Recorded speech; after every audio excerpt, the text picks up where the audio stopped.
Halo semuanya, balik lagi bersama gue Sadrina Evanalia. Kali ini kita akan ngebahas soal MotoGP Sepang Malaysia 2025. Dan ini terbaru ya, kita akan ngebahas soal kabar terbarunya Marc Marquez, kemudian juga hasil konferensi pers, serta media scrumnya dari MotoGP Australia 2025 menjelang dari FP1-nya gitu ya.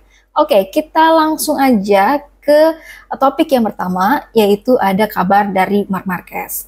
Yang ditunggu-tunggu ya, akhirnya Marc Marquez ini muncul dalam sebuah video untuk memberikan kabar terbarunya. Dan Marc Marquez ini dipastikan sudah selesai gitu ya di musim MotoGP 2025 ini. Karena Marc Marquez sudah memastikan diri bahwa dia nggak akan balik balapan untuk MotoGP Valencia 2025. Bahkan untuk di Valencia tesnya pun menuju 2026 itu Marc Marquez harus absen.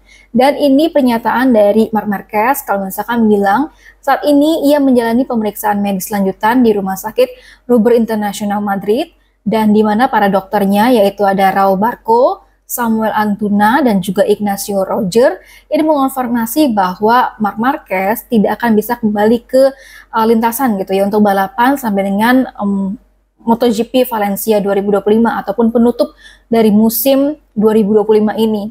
Dan bahkan tidak bisa ke Grand Prix Portugal, kemudian Grand Prix Valencia, serta di hari uji coba sirkuit di Ricardo Tomo ya di Valencia, dan yang akan dijadwalkan pada 18 November 2025. Jadi ini sudah ada kepastian ya kalau Marc Marquez ini bakal absen sampai sisa akhir musim tahun 2025. Dan ini tim medis juga melakukan pemantauan ya pemulihan dari Marc Marquez dan telah memastikan bahwa perkembangan klinis dari patah tulang korakoid dan juga cedera ligamen pada bahu kanannya Marc Marquez itu memang sudah berjalan positif dan juga sesuai dengan harapan. Tapi Marc Marquez memang harus menjalani 4 minggu ya dengan lengan sepenuhnya diimobilisasi, alias tuh nggak boleh bergerak sama sekali sebelum memulai rehabilitasinya. Sehingga ini yang memungkinkan Marc Marquez nggak mungkin bisa kembali ke kompetisi MotoGP di sisa akhir musim 2025 ini.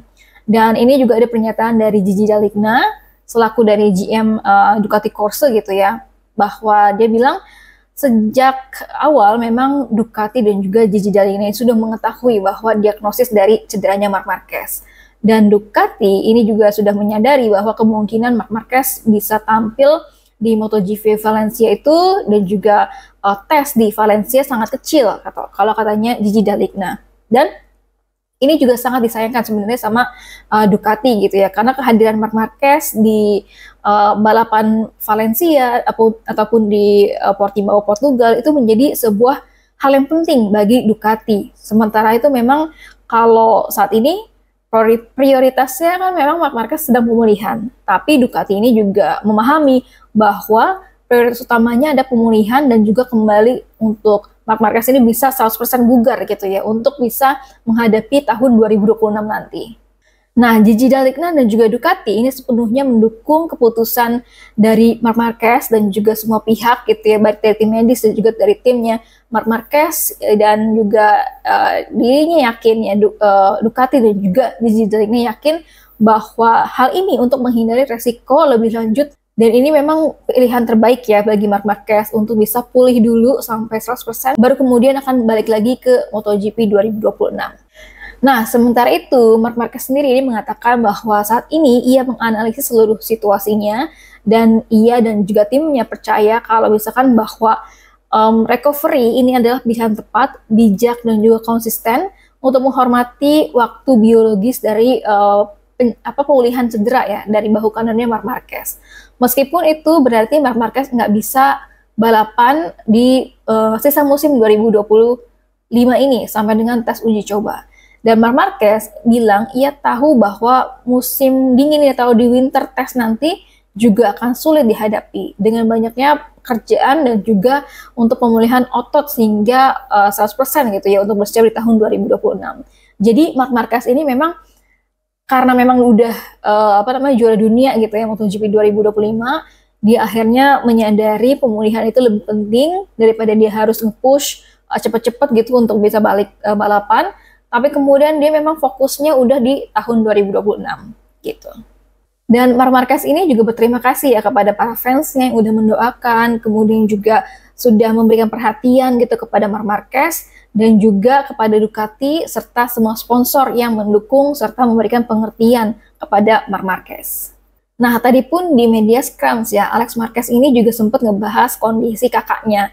Sejujurnya, Alex ini bilang dia nggak terlalu banyak nanya nih kabar dari Marc Marquez gitu. Jadi hanya nanya kabarnya tuh biasa-biasa aja gitu. Tapi katanya Alex Marquez, Marc Marquez ini selalu nonton setiap sesinya, setiap rangkaian balapan dari sesi media Scrum, kemudian konvers, sampai dengan FP1, sampai dengan main race dari MotoGP Australia 2025 kemarin.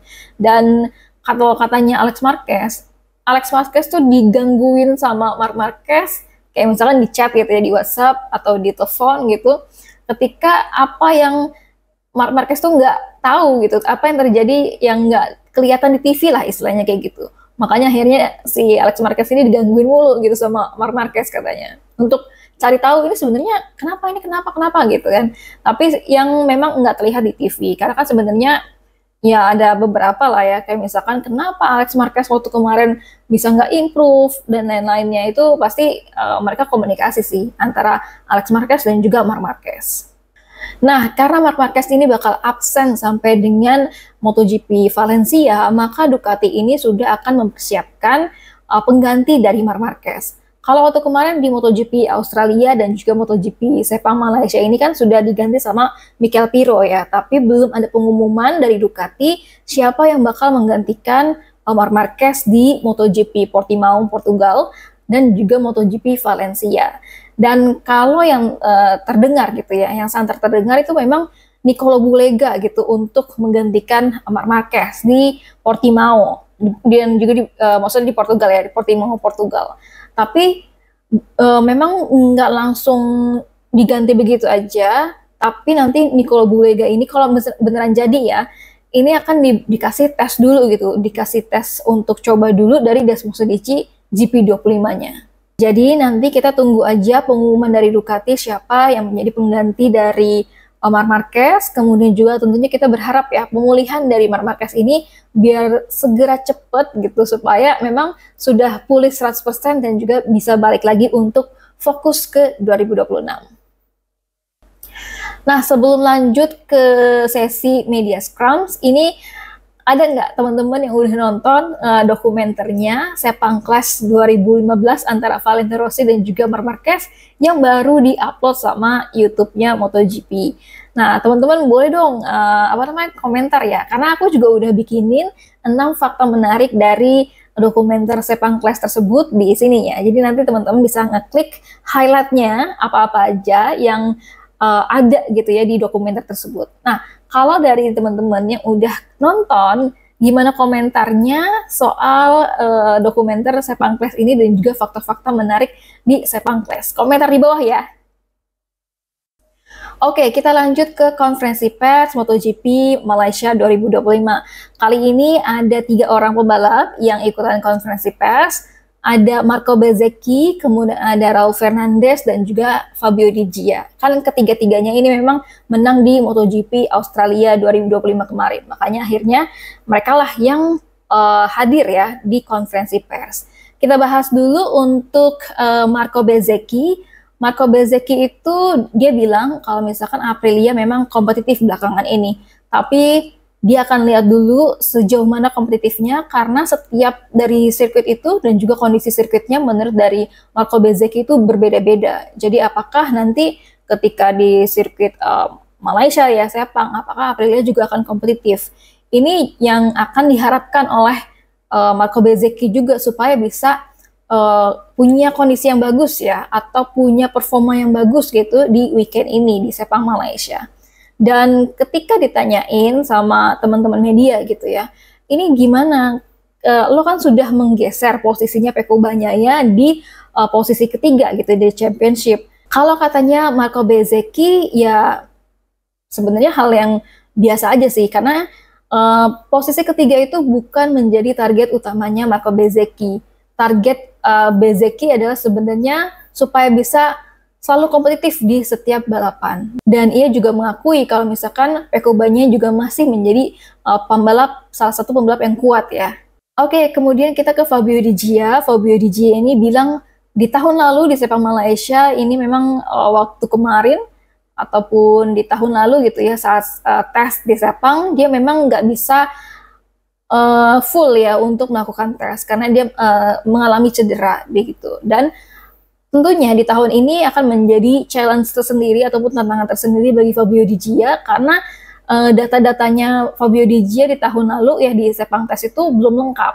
Dan makanya akhirnya data-datanya nggak terlalu banyak ya untuk bisa ngasih tahu performanya Fabio Di Gia di sini. Dan karena itu Fabio Di Gia juga berharap meskipun nggak ada data-data dari Fabio Di Gia di Sepang tes, dia berharap tentunya ya dengan performanya dia di Phillip Island ini juga akan dibawa gitu di Sepang. Semoga bisa kompetitif juga.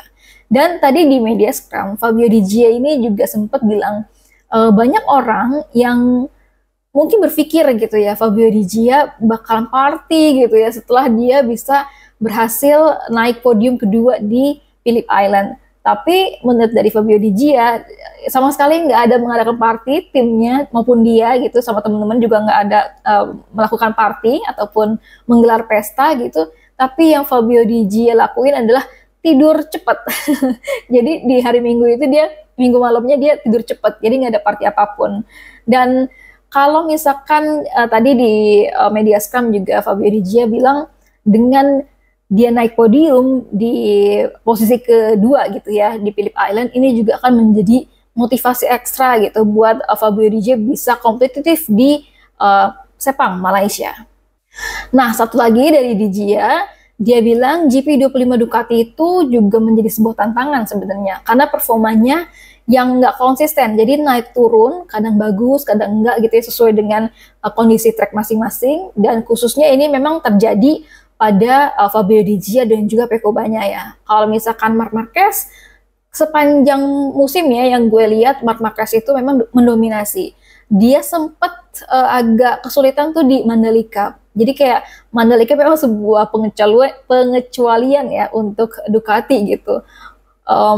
Performanya memang agak kurang bagus lah Ducati ini di Mandalika. Nah tadi kalau Raul Fernandez ini memang di hasil konferensi persnya dia nggak terlalu banyak untuk ya pasti dia berharap untuk yang terbaik gitu ya di weekend ini. Tapi yang menjadi sorotan adalah rambutnya dari Raul Fernandez karena tadi di konvers itu Raul Fernandez buka topinya dan kelihatan kalau misalkan palanya gundul gitu ya, dia dicukur banyak rambutnya. Dan tadi Raul itu bilang idenya dari crew chiefnya yang udah memang dari Moto2 ya sampai akhir MotoGP bersama-sama gitu sama Raul Fernandez, dan ini sebagai taruhan kalau misalkan Raul Fernandez bisa podium atau enggak di MotoGP Australia 2025 kemarin. Dan akhirnya ini Raul Fernandez bisa podium dan akhirnya Raul Fernandez yang harus digundulin. Oke, lanjut kita ke media scrums-nya. Media scrums ini bukan di konferensi pers ya teman-teman. Jadi tapi di media center, dan di situ ada pojok yang namanya media scrums. Media scrums itu ketika para pembalap gitu ya diwawancara sama teman-teman media secara bergantian. Nah, di media scrums ini ada Alex Marquez yang sempat bilang dia bakal berusaha untuk memberikan yang terbaik di Sepang karena dia punya catatan yang bagus di sini. Menurut dari Alex Marquez, sebenarnya sirkuit dari Sepang ini memang cocok ya buat Alex Marquez gitu. Makanya dia juga mau weekend ini juga positif gitu supaya kompetitif. Dan selain itu Alex Marquez juga menyoroti Aprilia. Aprilia itu dibilang improvementnya juga pengembangan motornya sangat bagus gitu ya. Dan pabrik-pabrikan lain kayak Yamaha, KTM itu juga improve. Tapi menurut dari Alex Marquez, Aprilia ini memang yang paling improve ya pengembangannya. Terbukti dari Raul Fernandez dan juga Marco Bezzecchi yang memang bisa istilahnya kuat lah ya, kuat gitu untuk bisa menantang Alex Marquez dan juga pembalap-pembalap lain seperti Marc Marquez waktu kemarin itu bisa berada di depan. Oke, satu lagi nggak lengkap rasanya kalau kita nggak bahas soal Pecco Bagnaia. Nah, Pecco Bagnaia ini di media scrums tadi dia sempat main pingpong ya, jadi dia main pingpong dulu. Ini mungkin supaya merilekskan gitu ya feelingnya dia untuk bisa menghadapi MotoGP Sepang 2025 setelah mengalami masa-masa yang buruk gitu di MotoGP Australia 2025. Nah, kita lihat apa katanya Pecco Bagnaia. Ini Pecco Bagnaia, dia bilang sirkuit Sepang adalah sirkuit yang friendly juga ya buat dia, karena beberapa catatan hasil yang baik gitu untuk Pecco Bagnaia di Sepang ini gitu. Meskipun pada akhirnya dia punya masalah gitu sama motornya, tapi kalau misalkan Pecco berpikir kalau tracknya ini udah ngebantu dia gitu, istilahnya layout dari sirkuit Sepang ini memang sudah sedikit membantu Pecco Bagnaia lah nantinya ketika dia bisa langsung ke track. Dan waktu kemarin kan juga sempat ngetes ya di Sepang Test dan juga sudah ngetes, maka Pecco Bagnaia ini punya data-data buat dirinya.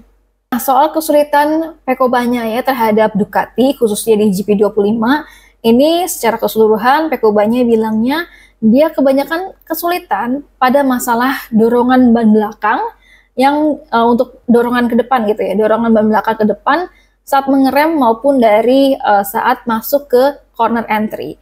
Jadi kalau misalkan kalau katanya Pecco Bagnaia, kalau pembalap lain itu sama merasakan masalah seperti dirinya, maka masalah buat Ducati. Tapi ini akhirnya yang membuat Pecco Bagnaia dan juga timnya serta Ducati ini mencari tahu gitu ya, apa sebenarnya solusi, apa sebenarnya yang dialami oleh Pecco Bagnaia.